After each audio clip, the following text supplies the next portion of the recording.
I never thought my 26th birthday would be remembered for humiliation instead of celebration. The living room was dimly lit, balloons sagging in the corner, a store-bought cake sitting on the table with its price tag still glued to the plastic. My brother Ryan cracked jokes about work, my sister Emily scrolled through her phone, and I told myself like I always did that at least they had shown up. Then my dad stood, smiling in that way that always made me feel like I was about to be graded. He pulled an envelope from his pocket, handed it to me, and for one reckless second, I let myself hope. Maybe, for once, he'd thought of me. I tore it open, empty. He leaned back and said, "A woman who can't pay her own bills doesn't deserve gifts." Laughter exploded around me. I froze, clutching the blank paper while holding on to the secret none of them knew. The laughter from my birthday still rang in my ears long after it stopped. I forced a smile, but inside, it was like someone had taken a knife to my chest. I had learned early on that in my family, my milestones never meant much. My sister Emily had blowout parties every year, streamers, balloons, catered food, even a slideshow of her life set to her favorite songs. My brother Ryan got the same treatment when he landed a promotion. Dad gave him a new watch in front of everyone, raising his glass like he was honoring a hero. Me? My birthdays usually slipped by with a quick card, maybe some socks, and a lukewarm dinner where I felt like an afterthought. And yet, even after years of being overlooked, a part of me still wished, still hoped, that this year would be different. That maybe they'd see me not just the daughter who wasn't enough, but someone worth celebrating. Instead, they gave me a crooked cake with the plastic tag still attached and an envelope filled with nothing but spite. Emily giggled from behind her phone, already typing out some snide comment to her friends, and Ryan leaned back in his chair with that smug grin I'd seen my whole life. Mom busied herself with the dishes, pretending not to notice the sting in my eyes. And Dad? He sat there, satisfied, like he'd just delivered some grand lesson I should be grateful for. But I noticed everything. The way Emily didn't even look up until Dad humiliated me. The way Ryan enjoyed every second of my embarrassment. And the way Mom's silence screamed louder than any words. Every detail burned itself into my memory. As I sat there, my fingers gripping the empty envelope, I realized something. This wasn't just another forgotten birthday. It was a performance. A stage where I was the designated fool, the punchline they could laugh at. And yet, none of them knew the truth that while they mocked me, I had been quietly preparing something that would change everything. That night, as the candles flickered out and the laughter died down, I promised myself one thing: their cruelty would not go unanswered. A few days after the party, Dad called everyone into the living room. His voice carried that weight it always did when he wanted to deliver one of his so-called life lessons. Emily sighed dramatically. Ryan smirked like he already knew what was coming, and Mom tried to look neutral, though her eyes darted nervously between us. "Grace?" Dad started, his tone sharp. "You're 26 years old. You're living here, eating our food, using our water and electricity, but contributing nothing. That ends now." My stomach tightened. He paused, letting the silence work like a hammer before swinging the blow. "Starting next month, you'll pay rent. $900. On time, every month. If you can't handle that, maybe this house isn't the place for you." I blinked, certain I'd misheard. 900? Dad, that's more than half my paycheck. I'm juggling classes and shifts already.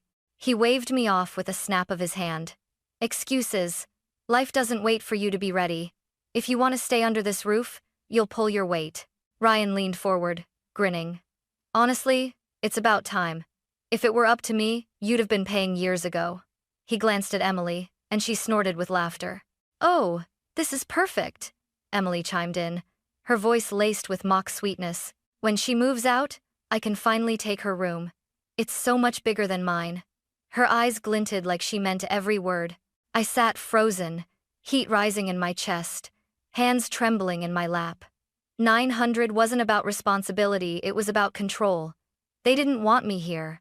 They wanted me cornered, humiliated, shoved out with nothing. Mom spoke then, but her words felt like salt rubbed into the wound. "Grace, maybe this will be good for you. Pressure makes diamonds. You'll thank us one day." Thank them?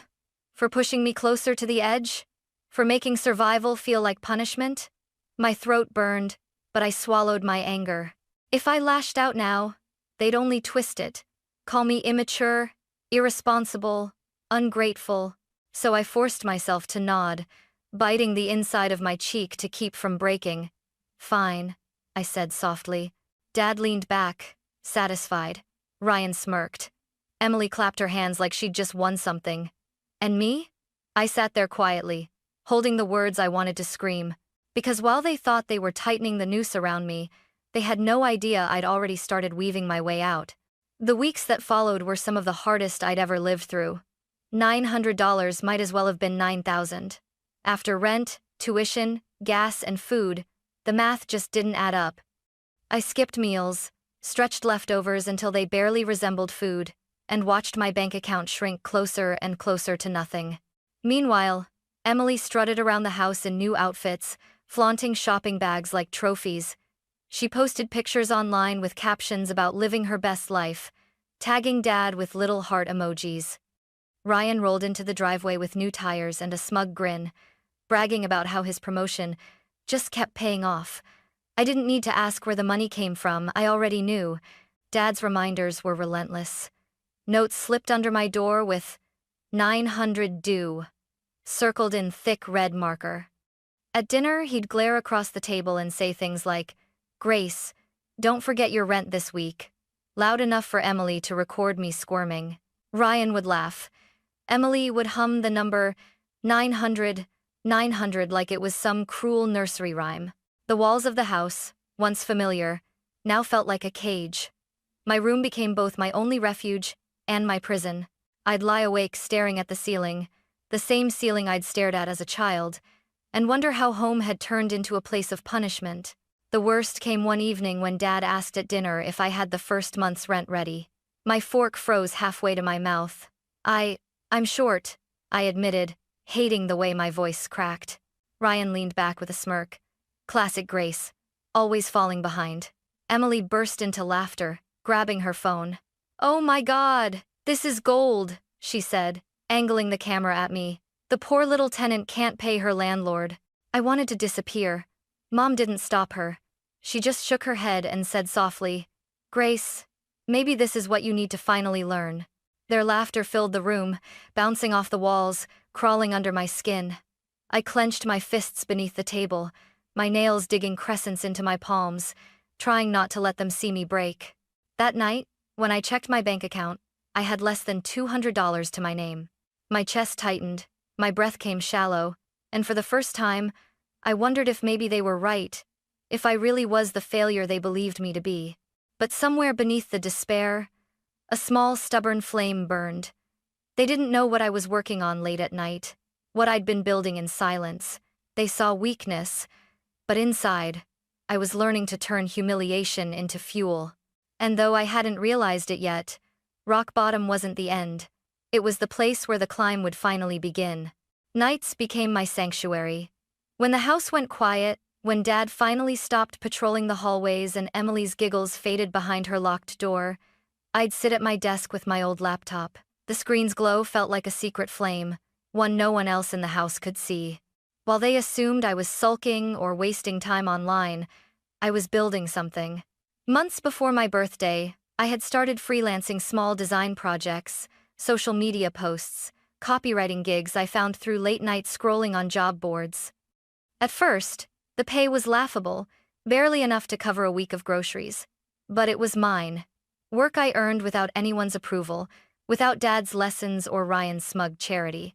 Each project was like laying down a brick, a logo redesign here, a few ad captions there, and slowly, I was stacking a foundation no one could touch.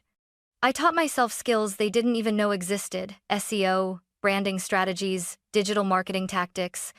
While Emily posted selfies begging for likes, I was learning how to make brands go viral. While Ryan bragged about office politics, I was building a portfolio, line by line. The exhaustion was brutal.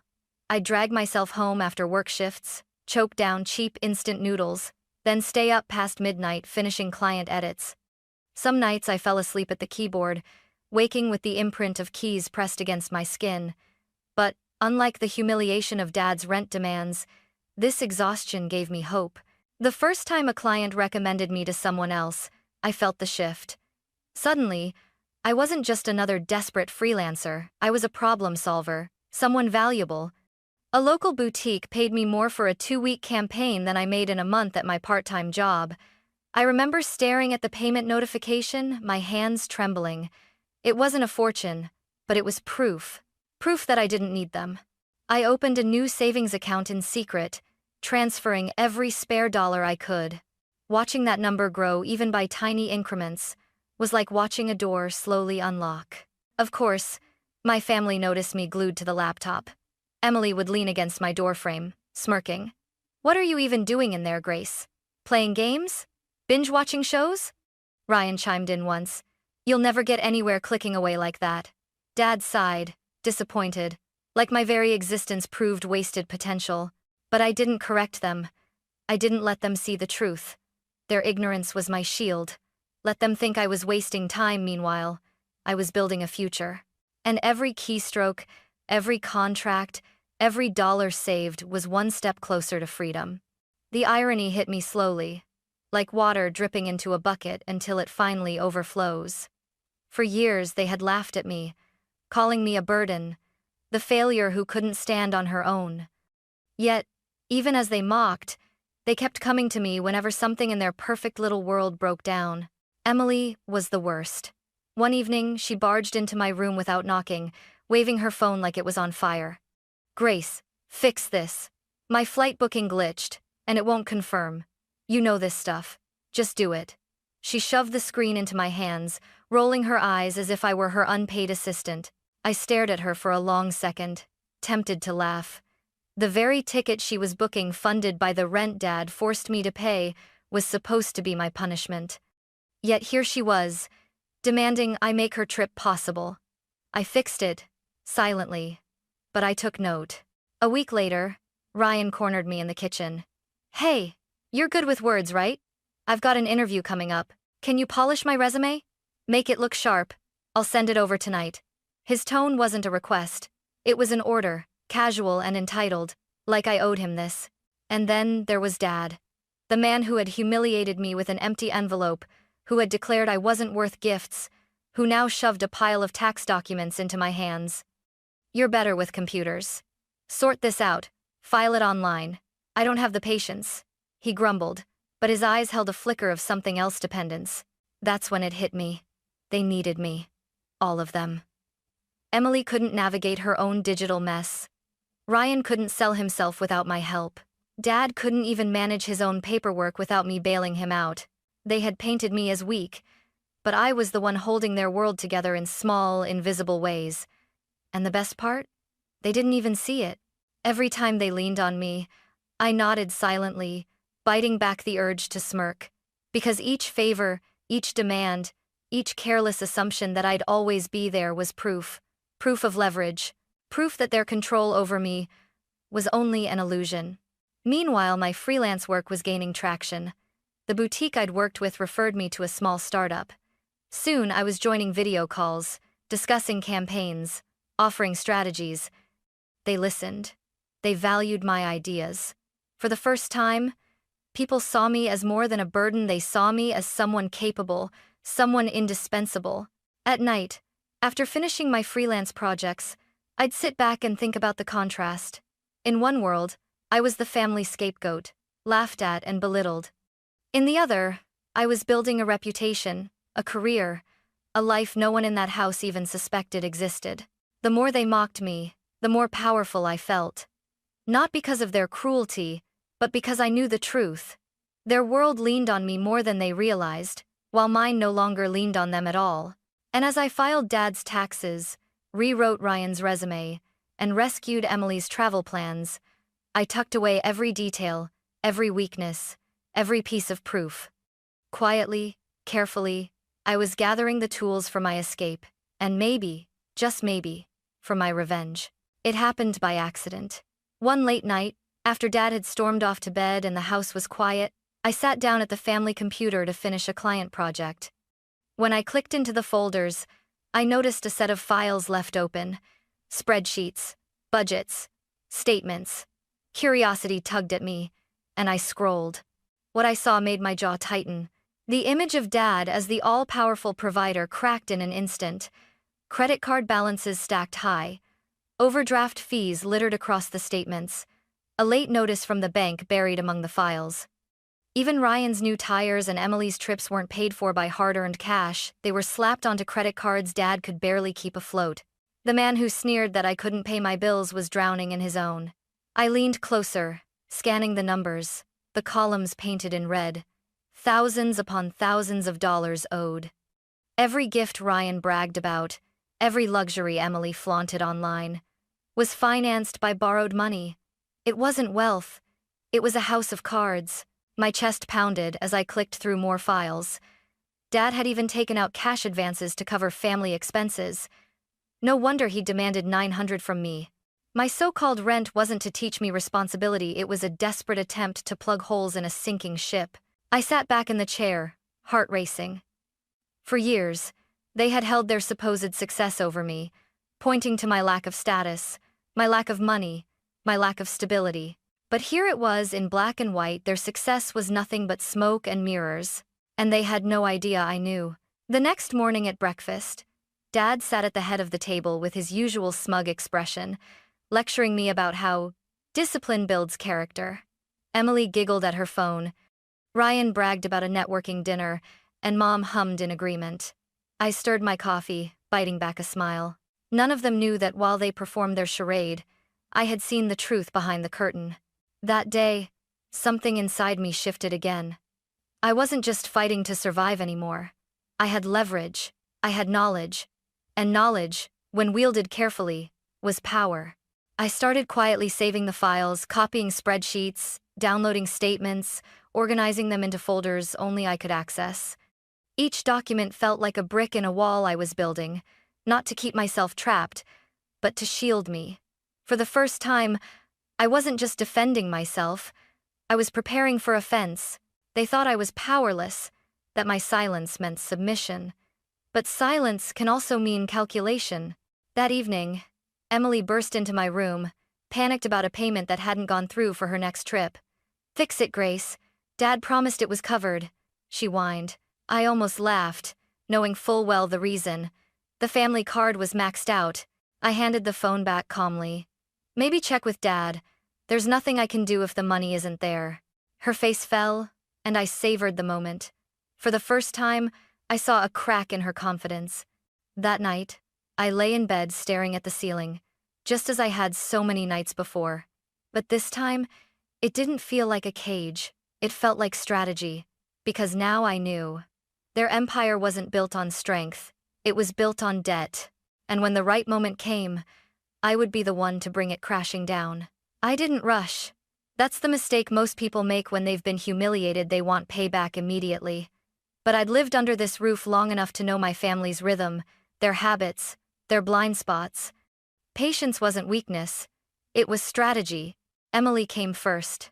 A week before her big destination trip, she stormed into my room in a panic, shoving her phone into my hands. "Grace, help me. The airline says my payment isn't going through. Just fix it. You're the tech one." I took the phone, scanned the error message, and had to bite back a grin. The family card had hit its limit again. She didn't know I already had the statements, the proof of Dad's spiraling debt. "Sorry, Em," I said lightly, handing the phone back. "If the money's not there, I can't make it appear. Maybe ask Dad?" Her face drained of color. "What?" "No, he promised this was covered." She spun on her heel, stomping down the hall. Minutes later, I heard shouting, Emily screaming about her ticket, Dad snapping back about ungrateful children. I sat at my desk, smiling quietly to myself. One down. Ryan was next. True to his word, he emailed me his resume with a curt message. "Make this look professional. Upload it by tomorrow morning." The file was a disaster: typos, clunky sentences, half-finished bullet points. I opened the job portal, hovered over the upload button, and then made my decision. Instead of fixing a single word, I submitted it exactly as it was. The fallout came days later. Ryan stomped into the kitchen, slamming his laptop shut. "Can you believe they didn't even call me back? That company's a joke. They don't know talent when they see it. Emily laughed behind her phone. Dad muttered something about resilience. I just sipped my coffee, hiding the satisfaction burning in my chest. 2 down. But Dad was trickier. He was too proud, too careful to ever admit weakness, yet his dependence betrayed him.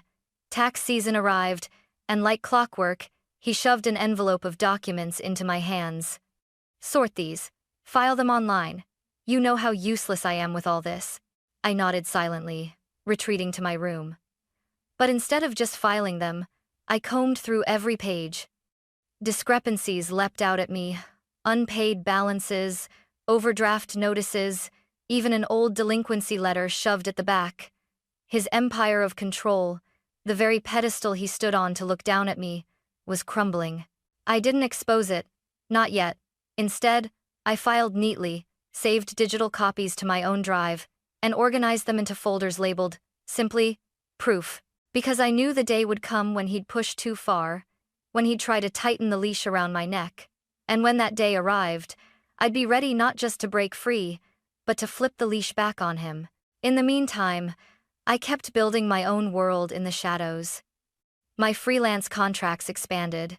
1 retainer turned into 2. My savings account ticked upward like a clock counting down to freedom. Every dollar was a vote of confidence, proof that I wasn't the dependent daughter they mocked. I was independent. I was dangerous. And as the days passed, I found myself watching them differently. Emily bragging about likes on Instagram, Ryan pretending his stalled career was still on track, Dad giving lectures about responsibility while drowning in debt.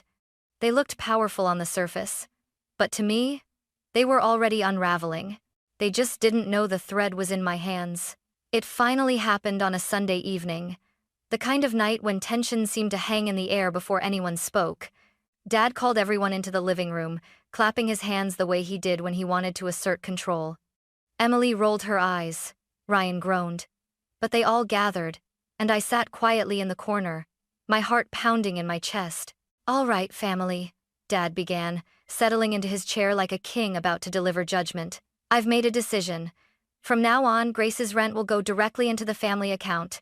No more excuses, no more delays. It's about accountability. Emily clapped her hands together like a child at Christmas. Ryan nodded, smirking, already imagining the money being funneled into his lifestyle. Mom gave me that pitying look she always did, the one that said it's for your own good. For a moment, I sat still, letting the silence stretch. Then I leaned back in my chair and said calmly, actually, about that. Four heads snapped toward me. The smugness on their faces froze, curiosity flickering in their eyes. My heart hammered, but my voice was steady. I've been making some changes. Opened my own business. Built my own savings. I don't need to hand over anything to a family account that's already maxed out and drowning in debt. The words dropped like stones into water, ripples spreading instantly. What? Dad barked, his face turning red. What are you talking about? I reached into my bag, pulled out my laptop, and turned it toward them. One by one, I clicked through the files I had organized. Credit card balances in red, overdraft fees, late notices. Proof stacked upon proof. You've been living off credit for years. Ryan's car, Emily's trips, even the groceries, half of it's borrowed money. And you thought bleeding me dry would fix it? Not anymore. Emily gasped, covering her mouth. Ryan sputtered, his face draining of color. Mom sat frozen, eyes wide with something between shock and shame. And Dad's face crumbled in a way I'd never seen before. For the first time, there was fear in his eyes. Where did you get those numbers? He demanded, but his voice shook. I held his gaze. From you. You left the files wide open. I've lived here long enough to see everything, and I've cleaned up enough of your messes to know exactly how deep it runs. Emily's voice cracked. Wait, you're saying Dad's broke? But what about my trip? You promised. Stop, I snapped, sharper than I'd ever spoken to her. Those promises were made on borrowed money. All the likes you brag about online, all the shopping sprees they were bought with debt. You laughed at me for being broke, but at least I wasn't financing a fantasy I'll never pay back. Her mouth snapped shut. For once, Emily had no comeback. Ryan jumped in, louder than he needed to be. This doesn't change anything. You're still living here, mooching off everyone else. I turned to him slowly, locking eyes. No, Ryan. What it changes is that I don't need this house anymore. While you were leaning on Dad to fund your lifestyle, I was building something real.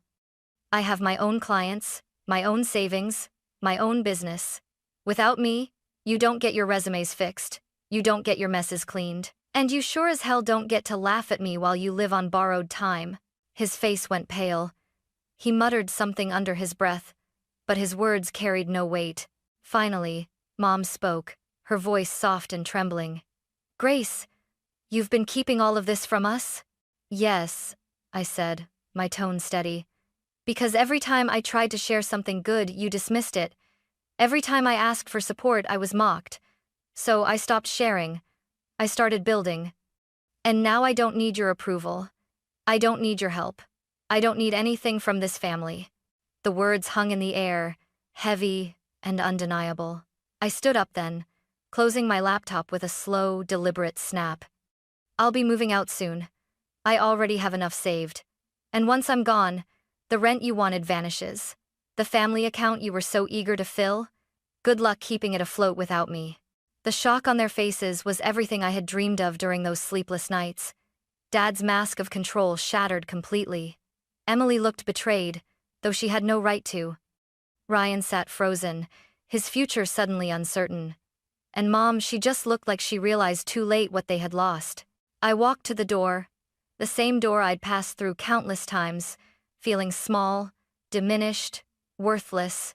But this time, I paused with my hand on the knob, turned back, and gave them the final words I wanted carved into their memory. You wanted to teach me responsibility, I said, my voice firm, unwavering. Congratulations. You taught me how to survive without you, and now you'll have to survive without me. Then I opened the door, stepped outside, and closed it behind me, not as the humiliated daughter they thought I was, but as the woman who had finally taken her life back.